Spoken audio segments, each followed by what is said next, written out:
કહેવાય છે ને, માં તેમાં બીજા બધા વગડાના વા. મિત્રો, શું એક માં પોતાના સંતાનને બચાવવા માટે યમરાજ સાથે પણ લડી શકે છે? આજે હું તમને એક એવી સત્ય ઘટના જણાવીશ જ્યાં એક માતાએ મોતની સામે એવી શરત મૂકી કે સાંભળીને તમારી આંખો પણ ભીની થઈ જશે.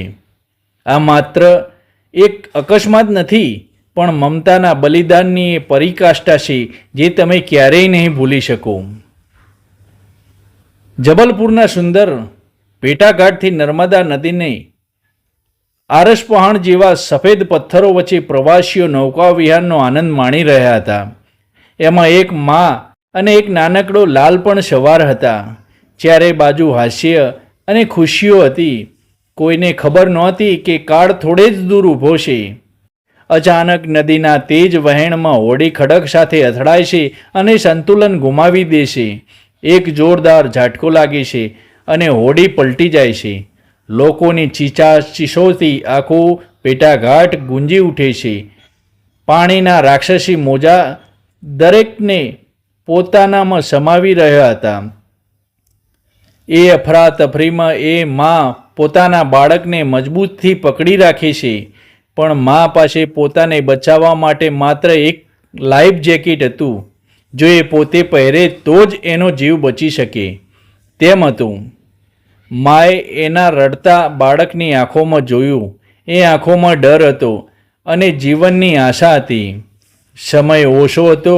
માએ એક પળનો પણ વિલંબ કર્યા વગર પોતાનું લાઈફ જેકેટ ઉતાર્યું અને પોતાના હાથે જ પોતાના કાળજાના કટકાને પહેરાવી દીધું. એણે બાળકને પાણીની ઉપર ધકેલ્યો અને પોતે પવિત્ર નર્મદાના નીરમાં ગરકાવ થવા લાગી. એનો છેલ્લો શ્વાસ પણ એના બાળકના હિત માટે હતો.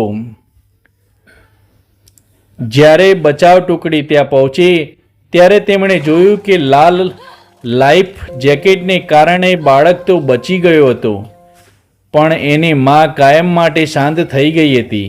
મિત્રો, વૈજ્ઞાનિક કહે છે કે માણસ પાણીમાં ડૂબી જાય છે, પણ મમતા કહે છે કે મા ક્યારેય મરતી નથી. એ એના સંતાનના શ્વાસમાં જીવતી રહે છે.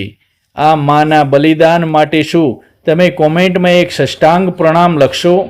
જો તમને તમારી માથી પ્રેમ હોય તો આ વિડીયો દરેક ગ્રુપમાં શેર કરજો અને આ માના સન્માનમાં વિડીયો લાઈક જરૂર કરજો. આભાર. જય દ્વારિકાધીશ.